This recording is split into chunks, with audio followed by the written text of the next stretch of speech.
Pues la última clase que nosotras estuvimos aquí, yo tuve el privilegio de compartirla con ustedes y estuvimos viendo y hablando un poco sobre lo que es la parte de la comprensión del texto, ¿cierto?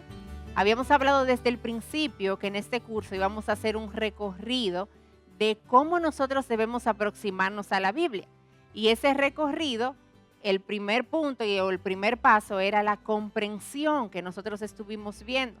Y comprensión habla de que yo pueda entender y saber qué me está diciendo el texto, qué dice ahí.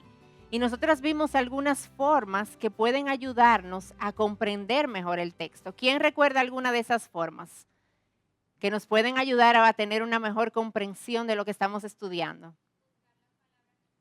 Buscar palabras repetidas. ¿Qué más? A ver. Palabras que no conocemos, que aparecen ahí en el texto y que nos pueden ayudar como a poder entender mejor o comprender mejor lo que nos está diciendo. ¿Algo más que recuerden? ¿Verdad? Al final de nuestra lectura, poder ver si yo puedo expresar con mis palabras eso que leí. Y recuerden que decíamos que si yo no soy capaz de expresar con mis propias palabras el texto, eso es una señal de alerta roja que me dice vuelve atrás, porque tú no entendiste muy bien o no comprendiste muy bien lo que estabas leyendo. ¿Alguna otra cosa que recuerden? Excelente. ¿Qué me muestra ese texto sobre Cristo, sobre su carácter y su obra de redención? Porque al final toda la escritura apunta ¿a quién? A Cristo. Y eso ustedes lo van a estar oyendo en este curso una y otra vez, porque no podemos perder eso de vista. Si perdemos eso de vista, estamos en mal camino. Entonces yo necesito ir viendo y buscando eso ahí en esa parte de la comprensión. Entonces ahora nosotros vamos hoy a iniciar la segunda parte que yo debo tomar en cuenta y considerar al momento de estudiar la palabra de Dios. Y esa segunda parte es el significado del texto y es la interpretación. Y hoy nosotros vamos a introducir este tema. Porque después el miércoles que viene, Katy va a continuar con otra parte de lo que es la interpretación. Pero en el día de hoy vamos a estar viendo los inicios, ¿verdad? De esta parte tan importante de nuestro estudio de la Biblia. Y es la interpretación. Y cuando yo hablo de interpretación, estamos hablando de qué significa el texto. O sea, en la parte de la comprensión yo veo qué dice el texto. No necesariamente entendiendo lo que significa. Pero cuando yo paso ya a esta segunda parte, es interpretar, yo veo qué significan esas palabras que están ahí. ¿Qué es eso? ¿Qué quiere decir lo que se me está diciendo ahí? Entonces hoy vamos a iniciar esto y vamos a ver entonces al final, aplicando algunas reglas de interpretación que vamos a ver aquí, el pasaje de Colosenses 2, los versículos del 1 al 7.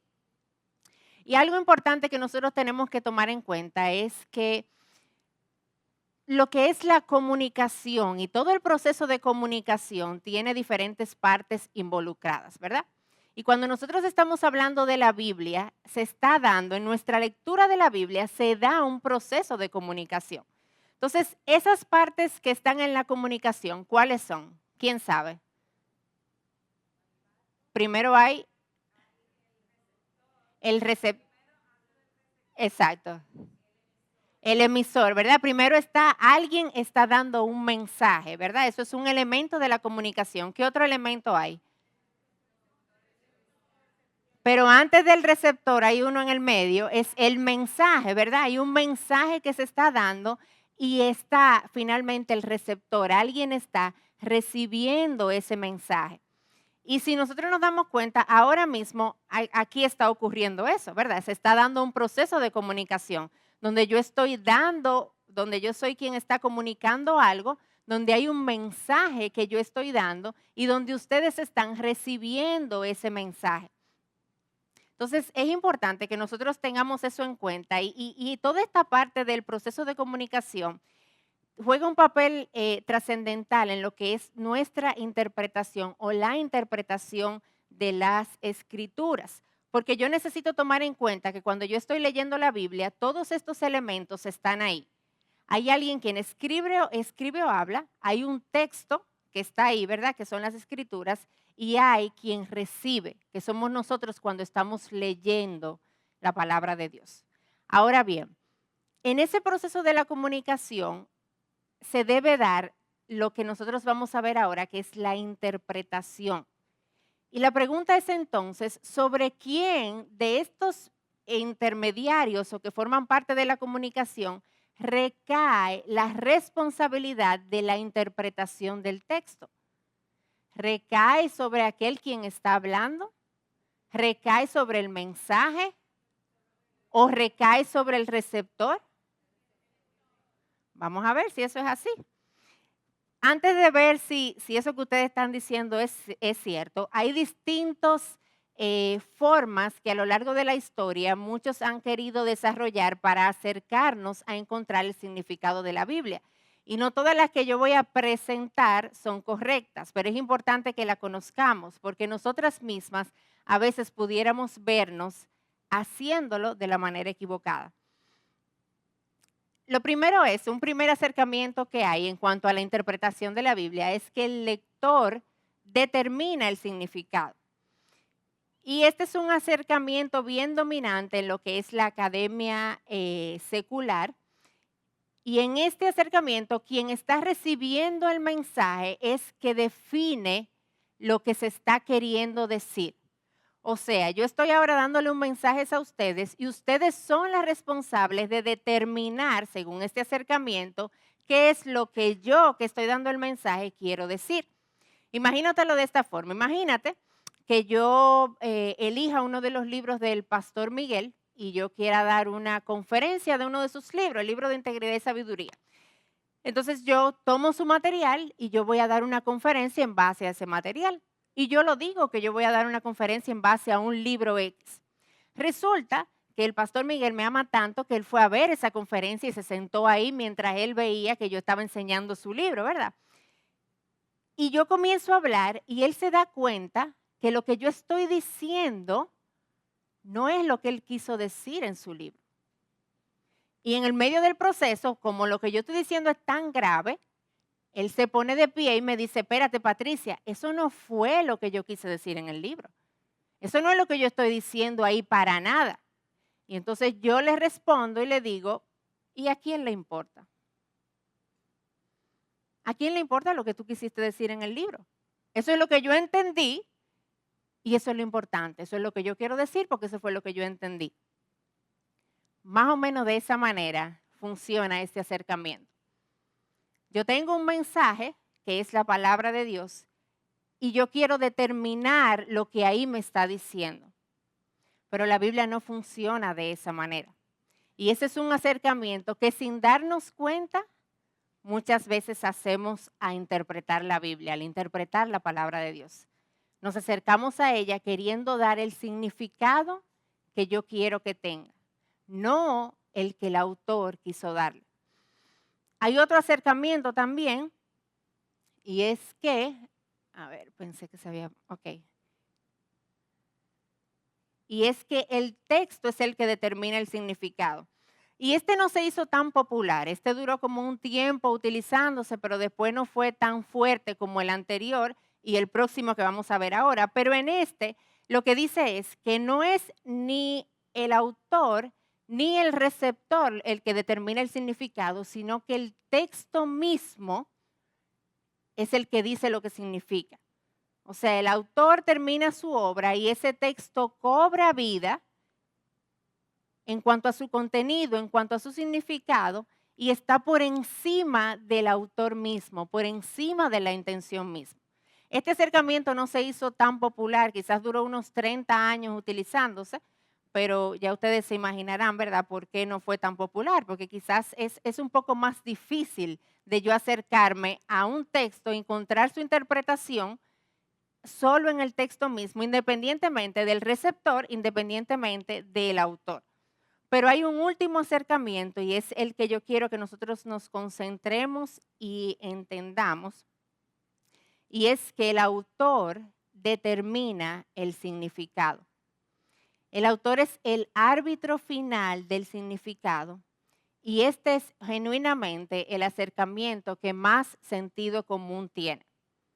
más allá de hacer un análisis profundo, más allá de hacer un escrutinio intelectual de por qué debería ser de esa forma, eso es lo que tiene sentido. Si yo estoy hablando, yo sé mejor que Charve, la que está ahí sentada, qué es lo que yo estoy queriendo decir. Ella que me está escuchando no puede saber mejor que yo lo que yo estoy queriendo decir cuando estoy diciendo algo. Si eso es así, en formas de comunicación con personas pecadoras y falibles, imagínate cómo sería cuando estamos hablando de la palabra de Dios, que es el autor, Dios mismo, y nosotros como los receptores. Eso quiere decir entonces que a la hora de yo interpretar la Biblia, yo tengo que entender que Dios es quien da el significado, no yo que lo estoy recibiendo. Y por eso ese trabajo de interpretación es un trabajo. Yo tengo que dedicarme, yo tengo que buscar, yo tengo que leer, yo tengo que indagar y vamos a ver diferentes formas en las que podemos hacerlo. Pero imagínate lo siguiente, imagínate que yo estoy teniendo una conversación ahora mismo con Stephanie, que está aquí en la clase, y yo le digo, bueno, no, Stephanie me dice, ay Patricia, yo tengo tanta hambre. Yo tengo un deseo ahora mismo de comerme una hamburguesa con papas fritas y una Coca-Cola bien fría. Lo siento por todos ustedes que estoy creando esta imagen en sus cabezas ahora mismo. Y ella me está diciendo eso y yo la estoy oyendo y estoy como prestándole atención y digo, ay sí, Stephanie, yo tengo tantas ganas de ir a un safari. A mí me encantan los animales. Yo no entiendo por qué que a ti no te gustan los animales. ¿Por qué a ti no te gustan las mascotas? ¿Cuál sería la reacción de ella hacia mí? ¿Qué le pasa? Quizá la que necesita comer es ella. Y por eso está hablando cosas sin sentido. Y suena chistoso y suena como un poco, como fuera, ¿verdad? Sin mucho sentido. Pero a veces nosotros hacemos eso cuando estamos interpretando la Biblia. La Biblia me está diciendo una cosa y yo quiero decir que ella me está diciendo otra muy diferente a lo que Dios quiso decir ahí. Entonces es por eso que es tan importante que nosotras podamos aprender a ser intérpretes fieles de la palabra de Dios. Y como base, entendiendo que quien determina el significado de la palabra es su autor, el Dios de los cielos. Ese Dios que se reveló a sí mismo en cada página de las Escrituras, Él sabe lo que Él quiso decir en ella. Y mi trabajo no es asignar el significado que yo quiera. Mi trabajo es encontrar ese significado. Yo no lo voy a crear. Tu trabajo como intérprete de la Biblia no es crear lo que Dios está diciendo, es encontrar lo que Dios está diciendo ahí.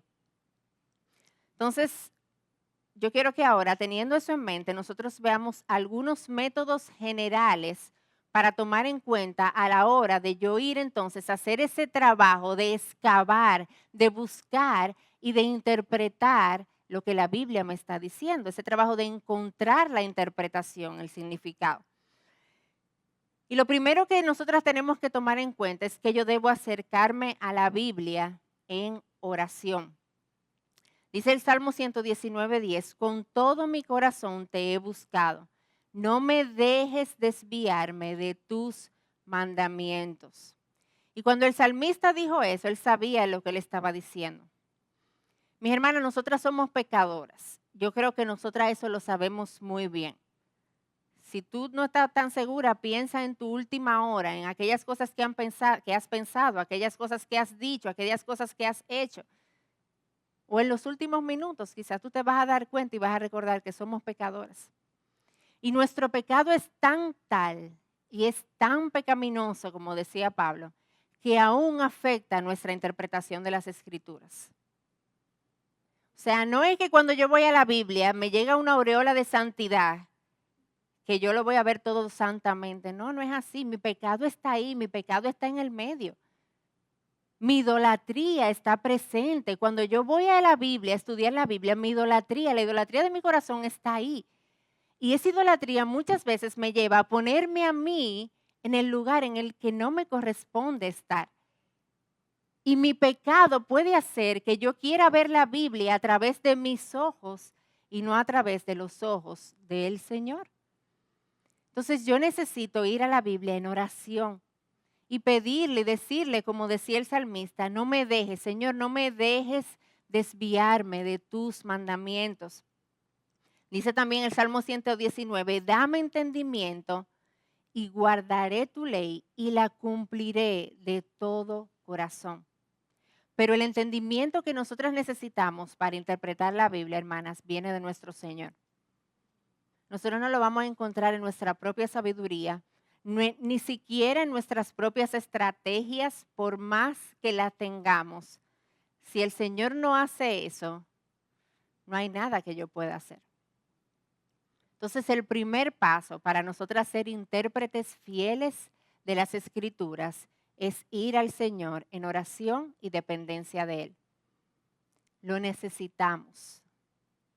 Si hay algo de todo lo que vamos a hablar aquí en esta noche, si tú te fueras a llevar una sola cosa, llévate esta. Acércate a la Biblia en oración. Acércate a la Biblia entendiendo que genuinamente es un libro sobrenatural. Es un libro que requiere la intervención del Espíritu Santo para que tú puedas entenderlo y para que tú puedas ver las maravillas que Dios mismo ha revelado en su palabra. Así que el primer paso para tu interpretación o la interpretación de las Escrituras es este: acércate a la Biblia en oración. Lo segundo, es que leas la Biblia como un libro que nos lleva a Jesús. Y se los mencionaba anteriormente y se los digo ahora y lo van a oír continuamente. La Biblia se trata de Cristo. Y yo debo leerla y yo debo ir a ella como un libro, sabiendo y reconociendo que es un libro que me lleva a Jesús. Miren lo que Jesús mismo dijo en Juan 5 del 39 a 40. Dijo, ustedes examinan las Escrituras porque piensan tener en ellas la vida eterna. Y son ellas las que dan testimonio de mí. Pero ustedes no quieren venir a mí para que tengan esa vida. Jesús le dijo a los fariseos, ustedes están yendo a las Escrituras porque ustedes quieren que van a encontrar salvación ahí. Pero ustedes están yendo a las Escrituras y no quieren venir a mí, de quien las Escrituras mismas dan testimonio. Si nosotras estudiamos o enseñamos alguna parte de la Biblia sin referencia a Jesús, nuestro Salvador, no seremos intérpretes fieles. Porque estaremos perdiendo la parte más importante y el centro de toda la Escritura, que es Cristo. Y yo necesito aprender a buscarlo en cada página, en cada porción. ¿Qué me muestra esto de Cristo? ¿Qué me muestra de su carácter? ¿Qué me muestra de su obra de redención? Si yo pierdo esto en mi proceso de interpretación, yo no voy a estar siendo un intérprete fiel de las Escrituras. Otro punto importante a la hora de interpretar la palabra es que debemos dejar que las Escrituras interpreten las Escrituras. ¿Y cómo esto funciona? Bueno, ustedes saben que hay pasajes en la Biblia que no están muy claros, y esa es la verdad. Hay cosas en la Biblia que tú la lees y tú la vuelves a leer y tú la vuelves a leer y tú la vuelves a leer y la puedes leer 15 veces y no entender qué es lo que me está queriendo decir ahí. Hay cosas que no están muy claras. Pero cuando yo digo que la Biblia interprete a la Biblia, yo digo, ok, eso que yo estoy leyendo aquí no está muy claro. Déjame ver qué me dice sobre esto en otra parte de la Biblia. Y entonces aquí no está claro, pero yo me doy cuenta que aquí sí está claro. Y esto donde está claro me ayuda a entender esas porciones que son más oscuras de las Escrituras.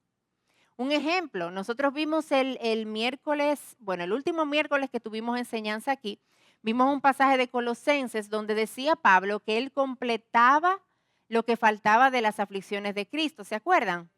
Eso es un pasaje que si tú lo lees solo, ahí donde está, ¿qué tú entiendes? Pablo está diciendo que la obra de Cristo está incompleta. y que Él tiene que completarla entonces. Pero como la Biblia se interpreta con la Biblia, cuando yo conozco todo el consejo de Dios, yo me doy cuenta que la palabra me enseña que la obra de Cristo está completa, que Jesús mismo dijo, consumado es.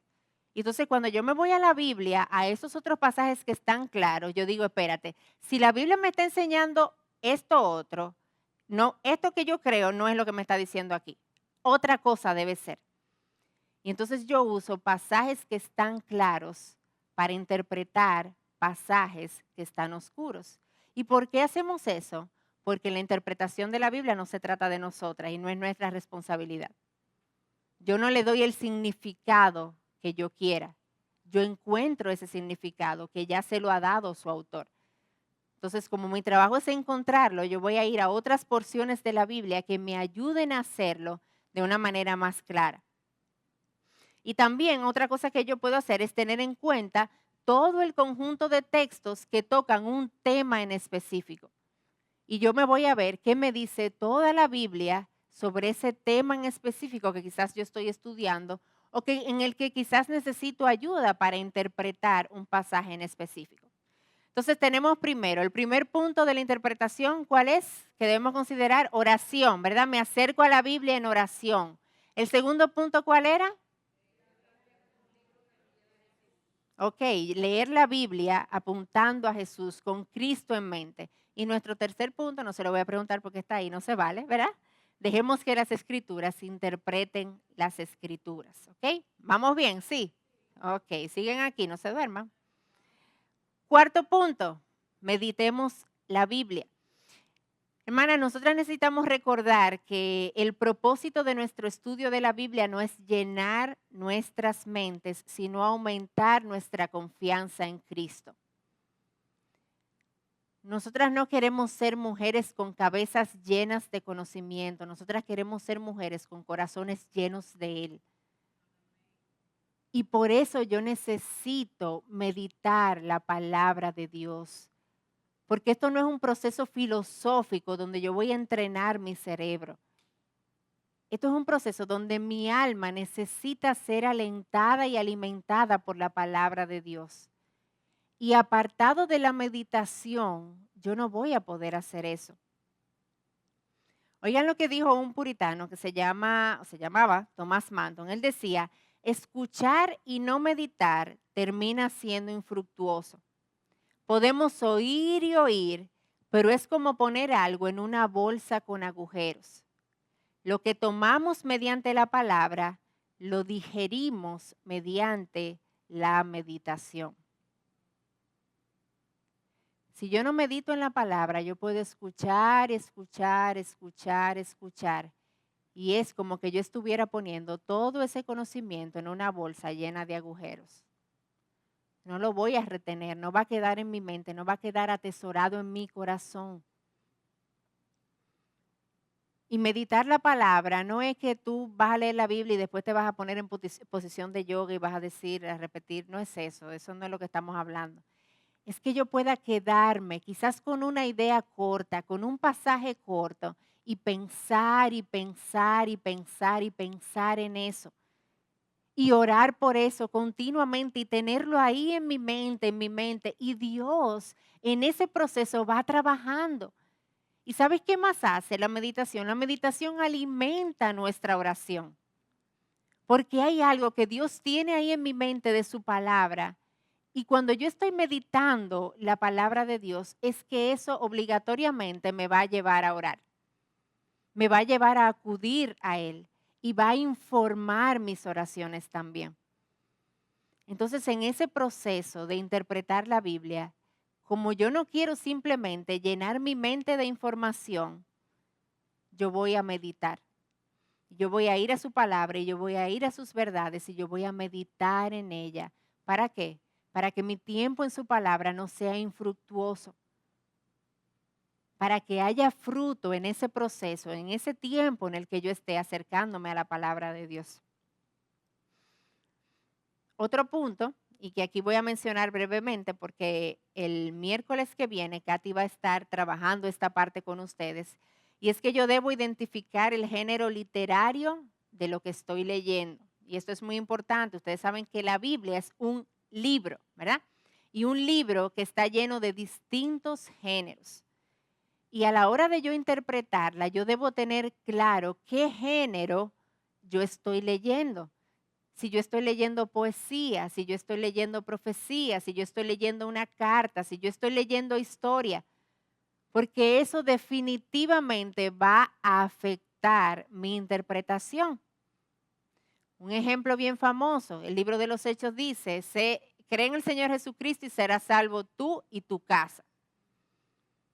Si yo no sé y no estoy consciente de que el libro de los Hechos es un libro histórico que me está contando, narrando sucesos, yo voy a decir, amén, pues si yo me convierto, mi casa entera se va a convertir y todo el que esté en mi casa va a ser cristiano. ¿Y qué va a pasar cuando eso no ocurra de esa manera?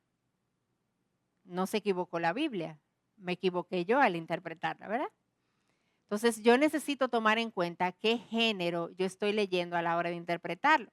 Imagínate que tu hijo llega a la casa del colegio y te dice, mami, yo tengo una tonelada de tarea. Me pusieron 1.700.058 tareas en el colegio hoy. Tú no le vas a decir, mira, mentiroso, vete a tu habitación porque yo sé que te pusieron una sola tarea hoy fue. Tú no le dices eso, ¿verdad que no? Porque tú sabes que él está usando la exageración para dejarte ver el sentimiento de que él tiene mucha tarea. Pero tú no lo vas a mandar de castigo por mentiroso, porque tú entiendes lo que él te está diciendo y eso te ayuda a interpretar el significado de eso. Con la Biblia, nosotras necesitamos prestarle atención a esos diferentes géneros. Nuestro próximo punto, y que debemos tener en cuenta a la hora de interpretar, es que debemos identificar el trasfondo histórico y cultural. Yo sé, hay muchas de ustedes que no les gusta la historia para nada y que en el colegio quizás se dormían en la clase de historia, de geografía y de todo eso. Pero esto es importante cuando vamos a estudiar la Biblia. Porque quizás me está mencionando alguna ciudad, alguna región, algún país, algún grupo en específico. Y si yo no conozco bien el trasfondo histórico y cultural que está dándose en ese momento, quizás yo no pueda interpretar bien lo que se me está diciendo ahí. Y en esta parte, genuinamente ayuda el poder tener algún comentario o alguna herramienta extra que me provea esa información. Porque a veces, estudiando la misma Biblia o algún pasaje en específico, me puede dejar ver un poco de cosas que estaban pasando en ese momento. Pero hay veces donde no, donde yo me voy a tener que ir a estudiar el trasfondo histórico de un comentario bíblico, de gente de Dios que el Señor ha bendecido y lo ha levantado para proveernos de recursos excelentes en nuestro estudio de la Biblia. Así que yo debo tomar esto en cuenta y quizás si tú no tienes algún material de estudio de la Biblia y puedes adquirirlo, yo te animo a que lo hagas.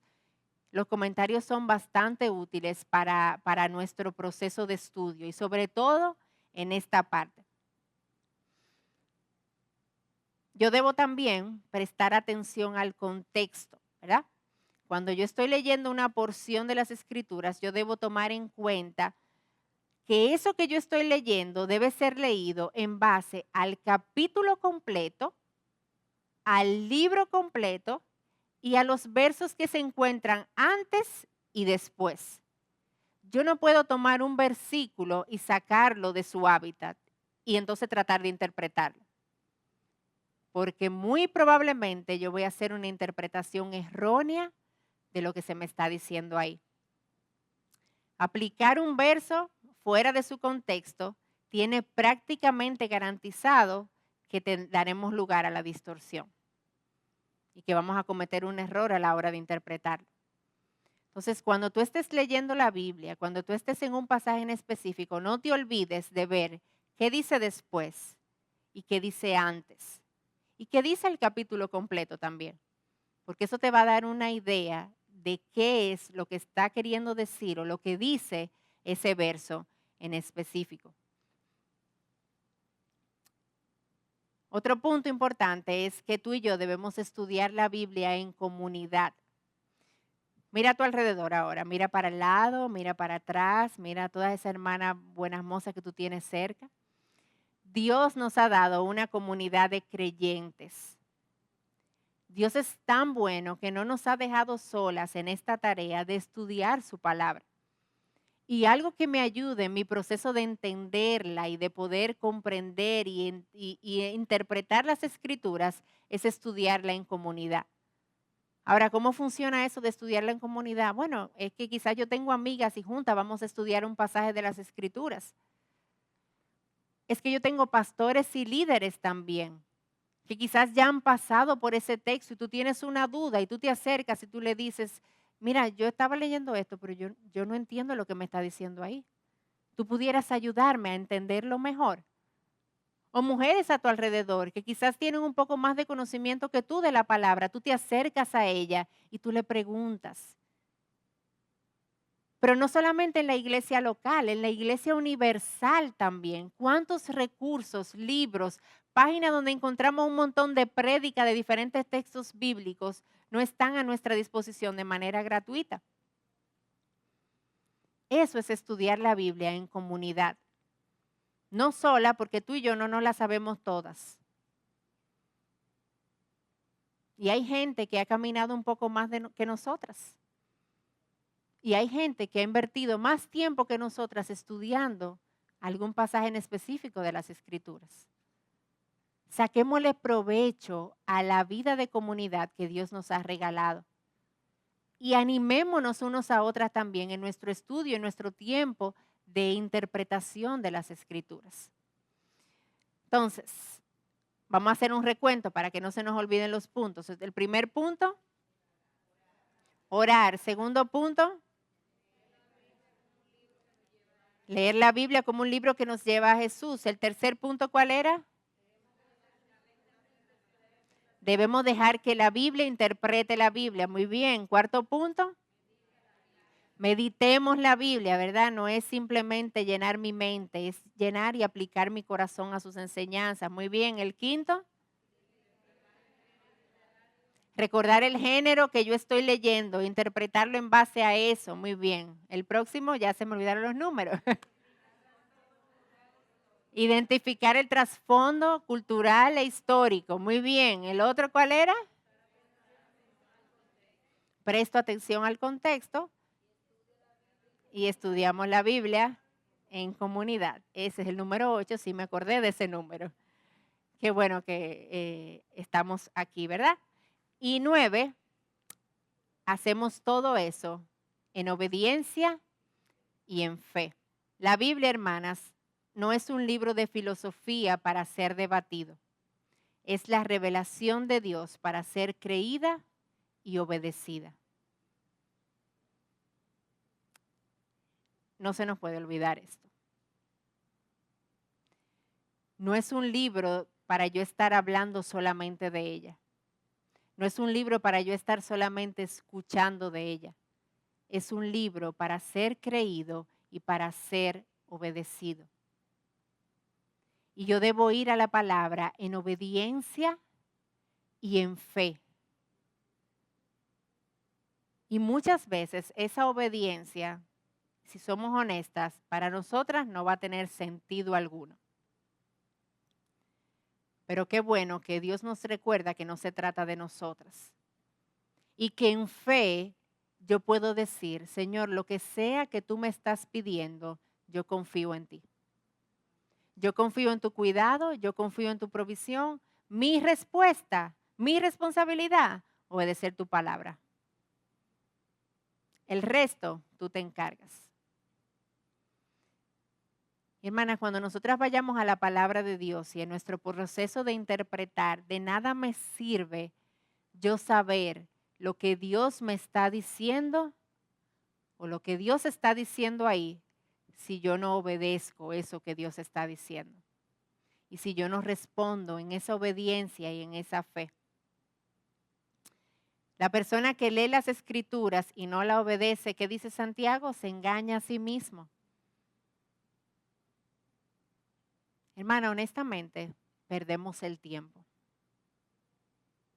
Porque la Biblia está ahí no solo para que la conozcamos, esa es la primera parte y es esencial, pero ese conocimiento debe producir una respuesta en nosotras, una respuesta de obediencia, una respuesta de fe.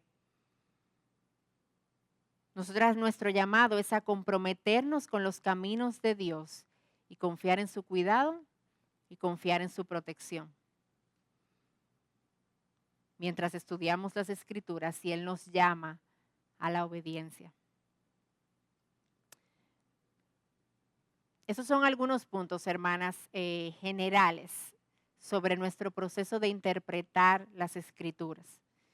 Y yo creo que si nosotras lo tomamos en cuenta y lo consideramos a la hora de ir a ella, pueden sernos de gran ayuda para alimentar nuestras almas. Hermanas, recuerden siempre esto no es tecnicismo, esto no es 2 más 2 son 4 y esto es lo que tú siempre vas a hacer y punto, olvídate de lo otro, no. Esto es algo relacional. La Biblia es más que un libro de reglas. La Biblia es un libro que me lleva y alimenta una relación. Esa relación con Cristo Jesús. Y hagamos todo esto, y todo esto es bueno. Si no entendiéramos que fuera bueno, no lo estuviéramos compartiendo aquí. Todo esto es necesario. Pero recuerden no perder de vista el bosque por los árboles. Recuerden no perder de vista en su estudio el bosque que es Cristo detrás de todas estas técnicas y estrategias. Úsalas, pero con el bosque en mente. Y ahora vayamos a la palabra de Dios y específicamente al libro de Colosenses que estamos estudiando, capítulo 2, versículos del 1 al 7. Y vamos a tratar de, en el pasaje que nos toca en el día de hoy, poder aplicar un poco eso que estamos viendo o hemos visto aquí. Entonces yo quisiera ver si alguna de ustedes se anima a leer el texto de hoy. Hay un micrófono por aquí, o sea, solo levanten la mano y allá detrás. Porque quiero que sepáis que gran lucha tengo por vosotros y por los que están en la Odisea y por todos los que no me han visto en persona, para que sean alentados sus corazones y unidos en amor, alcancen todas las riquezas que proceden de una plena seguridad de comprensión, resultando en un verdadero conocimiento del misterio de Dios, es decir, de Cristo, en quien están escondidos todos los tesoros de la sabiduría y del conocimiento.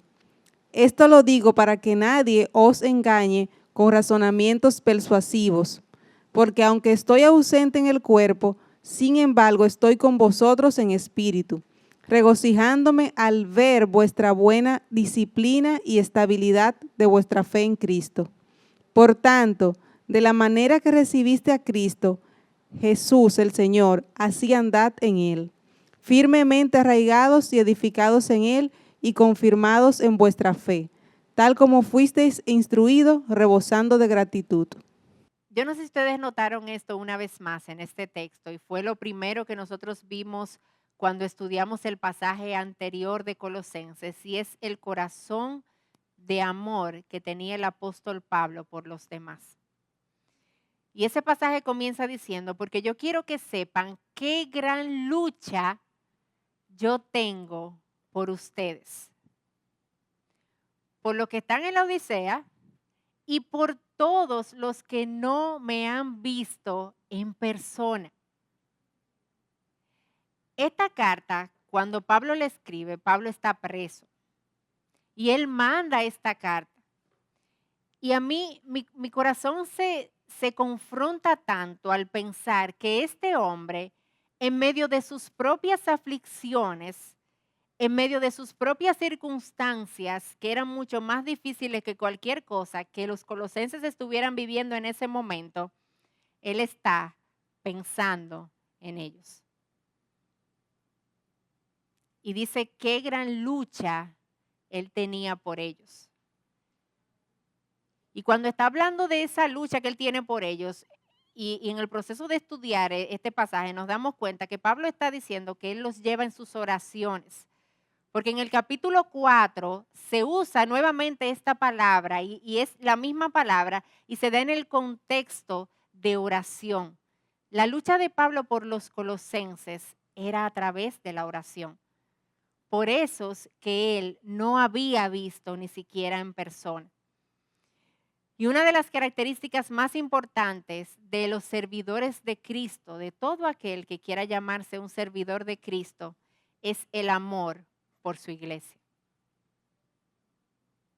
Es el amor por la iglesia. Porque esa iglesia es una iglesia por la cual Cristo pagó precio de sangre. Y porque Cristo hizo eso y pagó precio de sangre, alto precio por su iglesia, nosotras estamos llamadas a responder en amor por ese cuerpo de Cristo. Así como nosotros vemos el ejemplo del apóstol Pablo aquí, hacia los colosenses. Y yo quiero que nosotras recordemos que, aunque estemos mencionando mucho a Pablo, ¿verdad? Porque él está hablando y es su carga, es lo que él quiere. Este amor que Pablo tenía por ellos, por los colosenses, es un amor que surge de su amor por Cristo. Y es el amor de él hacia Cristo que motiva su amor hacia los demás. Y yo quisiera que alguna de ustedes, por favor, busque 1 Juan 4:21. Y la que la tenga, se anime por favor a leerlo.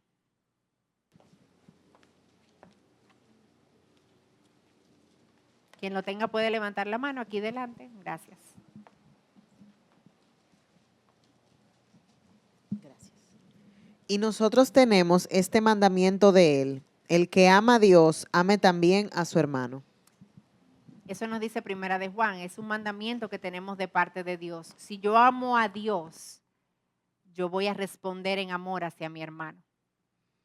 Y esto fue lo que había pasado en el corazón del apóstol Pablo. Él era un hombre que amaba a Dios y en consecuencia lo que salía de él era amor hacia su hermano. Y era un amor tan genuino y tan grande que él no está hablando de su hermano a quien él conoce desde hace años. Él no está hablando de gente con la que él está todos los días y que se me hace, obviamente yo la amo de manera natural. Él está hablando de gente que él no había visto.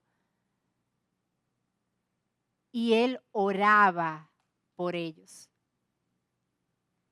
Y hermana, nosotras muchas veces somos bien individualistas. Y se trata de nosotras y de nuestro pequeño círculo. Y nos olvidamos de que la iglesia es mucho más que nosotras que estamos aquí. Y que aquellas que tú ves cada domingo, cada miércoles, o que están en un estudio bíblico contigo. Y que esos otros que yo no veo y que muchos de esos otros que están pasando dificultad ahora mismo son mis hermanos. Y Pablo entendía eso muy bien. Y por eso él comienza este pasaje hablándoles a los colosenses de su lucha por ello. Y Pablo le dice, yo quiero que ustedes lo sepan. Él se lo está dejando saber. Yo quiero, es mi intención que ustedes sepan que yo lucho por ustedes, que yo oro por ustedes, que yo estoy pendiente de ustedes, que yo pienso en ustedes. Yo quiero que ustedes lo sepan. Ahora, Pablo dice, ¿para qué él quiere que ellos sepan eso? Y hay algunas cosas que este texto va revelando de lo que Pablo quiere ver en los colosenses y que comienza ahora a decírnoslo en los próximos versos.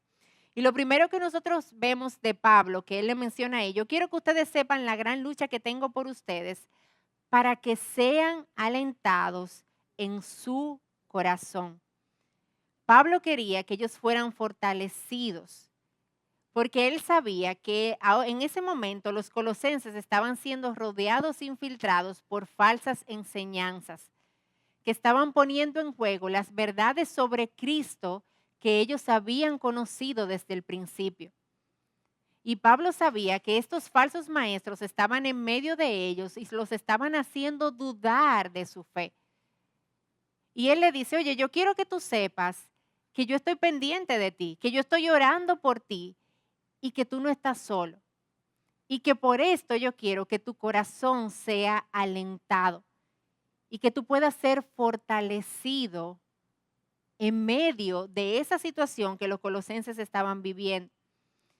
Pablo quería que ellos fueran llenos de valentía para afrontar todas estas falsas enseñanzas que les estaban infiltrando en ese momento. Pablo quería que ellos tuvieran mentes fortalecidas en las verdades de la palabra y en el hecho de que Pablo los tenía presente en todo tiempo. Ellos no estaban solos. Qué bueno es saber eso cuando nosotros nos damos cuenta de que genuinamente no estamos solos. De que hay alguien que está orando por nosotros. Yo no sé si te ha pasado, pero a mí me alienta cuando alguien se acerca a mí y me dice, yo estoy orando por ti. El saber que mi hermana o mi hermano en Cristo está intercediendo ante el trono de la gracia y me lo está dejando saber. Eso alienta a nuestros corazones. Pablo quería que ellos supieran eso. Otra cosa que Pablo quería ver en ellos es que ellos, unidos en amor, sean plenos en su entendimiento.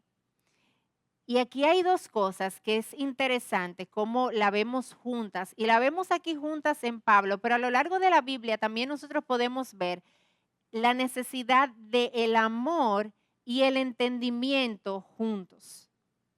Una cosa no puede estar apartado de la otra. Pablo quería que ellos tuvieran mentes fortalecidas, caracterizadas por la unidad en el amor.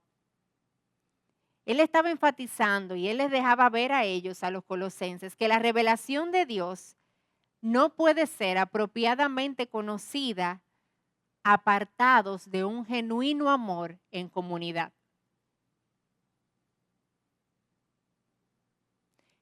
Jesús dijo, y en esto conocerán que ustedes son mis discípulos. ¿En qué? En que se amen unos a otros. Él no le dijo en que ustedes sepan mucho, que manejen muy bien la ley, que se sepan muy bien los mandamientos. Todo eso es necesario, ojo. Pero si yo tengo todo eso apartado de aquello por lo que me van a conocer como un discípulo de Cristo, mi conocimiento y mi entendimiento está incompleto. Y Pablo les dice a los colosenses, yo quiero que ustedes sean fortalecidos, pero yo quiero que unidos en amor, en ese vínculo de comunidad, ustedes alcancen un pleno conocimiento. Una mera comprensión intelectual, simplemente comprender algo intelectualmente del misterio de Cristo, que es lo que Pablo está diciendo ahí, que él quiere que ellos conozcan y que tengan un pleno entendimiento, no traerá un total entendimiento de ese misterio, porque ese entendimiento viene del amor de los unos por los otros. Cuando nosotros amamos, otros experimentan a Cristo a través de nosotros. Cuando yo amo a mi hermano, cuando yo amo a aquellos que están cerca de mí. Ahora, yo no quiero que nos quedemos, y Pablo tampoco quería que los colosenses se quedaran solamente en ámense, ámense, no importa nada más, ámense, no, porque ese amor es un amor informado. Y Pablo quería que los colosenses conocieran de ese misterio, que ellos pudieran llegar a un pleno entendimiento de Cristo Jesús, ese misterio. Que lo hicieran unidos en amor, pero que lo hicieran, que lo conocieran. Hermanas, nosotras nunca nos vamos a levantar más allá de aquello que conocemos. Y aquello que nosotras conocemos y creemos sobre Jesús va a afectar cada área de nuestra vida. Mi entendimiento de Cristo, mi conocimiento de Cristo, siempre afectará cada área de mi vida. Y Pablo estaba llamando a los colosenses a que fueran afirmados y que unidos en amor, ellos alcancen un pleno conocimiento de Cristo Jesús. Y es un llamado que él estaba haciendo a los colosenses, pero es un llamado que se nos hace a nosotras también. Nosotras necesitamos conocerle a Él, conocer a Cristo. porque lo que yo sepa de Él afectará cada área de mi vida. Ahora, Pablo les da la razón y el contexto, ¿verdad? De por qué yo les digo todo eso, por qué yo quiero que ustedes sean plenos en su conocimiento, porque yo quiero que ustedes estén unidos en amor. Y el mismo texto revela y él dice, esto yo se lo digo para que, ahí está bien facilito, ¿verdad? Porque él lo dice explícitamente, para que nadie los engañe con razonamientos persuasivos o sutiles, porque aunque estoy ausente en el cuerpo, sin embargo, estoy con ustedes en espíritu, regocijándome al ver su buena disciplina y estabilidad de la fe de ustedes en Cristo. Nosotros veíamos al principio, yo les mencionaba que los colosenses estaban siendo infiltrados por falsas enseñanzas, por enseñanzas de cosas muy místicas, de un conocimiento superior que ellos podían encontrar en otras cosas fuera de Cristo Jesús, y que ese conocimiento podía llevarlos a una madurez especial. Y ustedes saben qué pasa, que Pablo dice que esas cosas que ellos estaban oyendo eran bien sutiles. Y cuando él dice eso, él está diciendo que tenían una apariencia de ser ciertas, de ser reales, muy parecidos con la verdad o a la verdad, pero totalmente llenos de engaño. Y a menos que ellos no tuvieran un pleno entendimiento y conocimiento de Cristo, ellos no iban a poder contra estas enseñanzas. Y en algunas ocasiones no iban a poder darse cuenta ni siquiera de lo que estaban tragándose, de si lo que estaban oyendo en ese momento era cierto o no. Y entonces Pablo les hace ese llamado. Una persona que quiere hacer, por ejemplo, dinero falso, que quiere falsificar dinero, no va a agarrar una cartulina amarilla, la va a recortar en círculo, le va a poner un sticker de Batman en el medio y le va a poner 300 arriba. No va a hacer eso, ¿verdad que no? Va a tratar de hacerlo lo más parecido al original posible. Y el engaño es así. El engaño luce auténtico, pero no lo es. El error puede ponerse un vestido nuevo, pero no deja de ser error. Y si yo no conozco la verdad, yo no voy a poder identificar el engaño. A mí me llamó mucho la atención cuando yo supe que en los bancos, a los cajeros, para poder identificar los billetes falsos, los hacen manejar a la perfección los billetes verdaderos. Y hasta que ellos no manejan a la perfección cómo luce un billete real, ellos no ven uno falso. Porque no es conociendo lo falso que tú vas a poder aferrarte a la verdad, es conociendo la verdad que tú vas a poder distinguir la verdad del error. Y nosotras ahora mismo vivimos en un mundo muy lleno de enseñanzas muy sutiles y con mucha apariencia de piedad.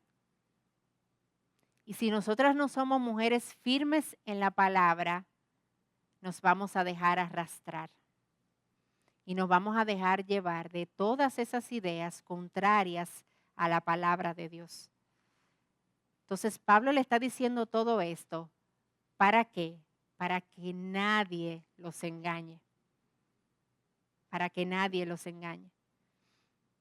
Y finalmente Pablo les desea algo, y ese verso donde él le dice que anden como Cristo es el verso clave, o uno que muchos han considerado como el verso principal del libro de Colosenses. Y Pablo entonces le dice a ellos que él quiere que de la manera en la que ustedes recibieron a Cristo Jesús, así anden en Él. Anden en Cristo, como andaban cuando les recibieron. Y genuinamente ahí está diciendo, cuando ustedes conocieron de Cristo, ¿cómo era su caminar en ese momento? Eso yo quiero que ustedes recuerden y ustedes vuelvan ahí de nuevo. Vuelvan a esa pasión que tenían, vuelvan a esa humildad, vuelvan a ese reconocimiento de Cristo, el Señor, dice Pablo ahí. A ese reconocimiento de su señorío por sobre todas las cosas. Que así como ustedes recibieron a Cristo, así anden en Él. Pero Él no se queda ahí. Pablo dice, ¿cómo funciona o cómo debe lucir ese andar en Cristo? Y Él dice entonces en el pasaje, primero, ese andar en Cristo debe ser firmemente arraigados y edificados en Él. Y cuando Pablo está hablando aquí de arraigado, muy probablemente él tenía en su mente toda la imaginería que usa el Salmo número 1, ¿verdad? Será como árbol plantado junto a corrientes de agua. Los creyentes que andan en Cristo son como árboles firmemente plantados en este mundo. Un árbol grande y frondoso, sus raíces serán proporcionales a eso. Cuando tú ves un árbol grande, un árbol majestuoso, sus raíces son gruesas y largas. Y eso es lo que Pablo quiere para el creyente. Pablo quería para los colosenses que ellos fueran firmemente arraigados, con raíces fuertes, y que ellos fueran también edificados. Toda nuestra vida, hermanas, debe ser construida sobre el fundamento de Cristo. Él quería que ellos tuvieran raíces profundas para que entonces la edificación pueda ser sobre ese fundamento, sobre el fundamento de la plena comprensión del misterio revelado que es Cristo Jesús. Y eso es lo que Pablo les está enseñando, les llama a los colosenses y nos llama a nosotras también. Una vida de esa manera, afirmada en Cristo, arraigada en Cristo, edificada en Cristo, no va a sucumbir ante las falsas enseñanzas, porque sus raíces son más fuertes que lo de afuera. Y ese es el llamado para nosotras, que nosotras podamos ser árboles firmemente arraigados y edificados en el conocimiento de Cristo Jesús. Pablo también les dice que él quiere que ellos sean confirmados en la fe. Y ellos tenían que continuar siendo establecidos en la fe en la que ellos habían creído y que se les había enseñado al principio. Ellos en ese momento estaban recibiendo falsas enseñanzas de que su crecimiento espiritual iba a venir por estas nuevas otras ideas y estas cosas místicas y estas nuevas revelaciones.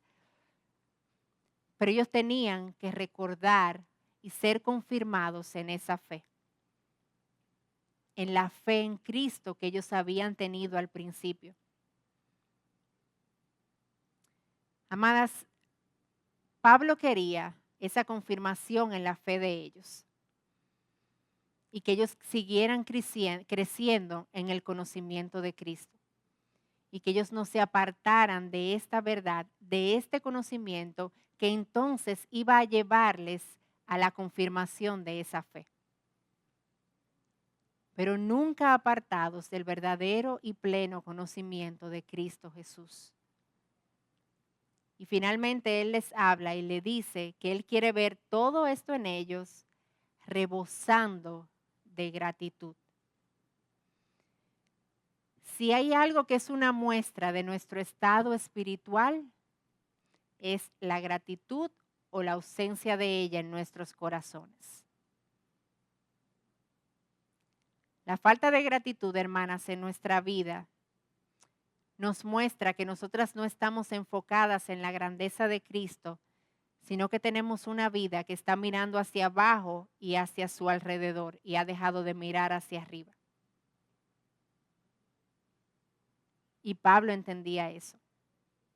Y él cierra este pasaje con esta nota donde él les dice y les anima a que ellos, los colosenses, puedan rebosar de gratitud. Porque ese rebosamiento de esa gratitud iba a ser una evidencia de que ellos iban a tener sus ojos puestos en el lugar correcto. Y mientras los ojos de los colosenses estuvieran fijados en Cristo Jesús, ellos no iban a ser arrastrados por falsas enseñanzas. Y la gratitud iba a ser en ellos una evidencia de que sus ojos estaban en el lugar correcto. Que así como recibimos a Cristo Jesús, así andemos nosotras en Él, firmemente arraigadas, edificando sobre el conocimiento de Cristo, confirmadas en nuestra fe y con un corazón que rebose de gratitud, porque tiene sus ojos fijos en aquel que no se mueve, en aquel que es verdad hoy, mañana y siempre, en Cristo Jesús nuestro Señor.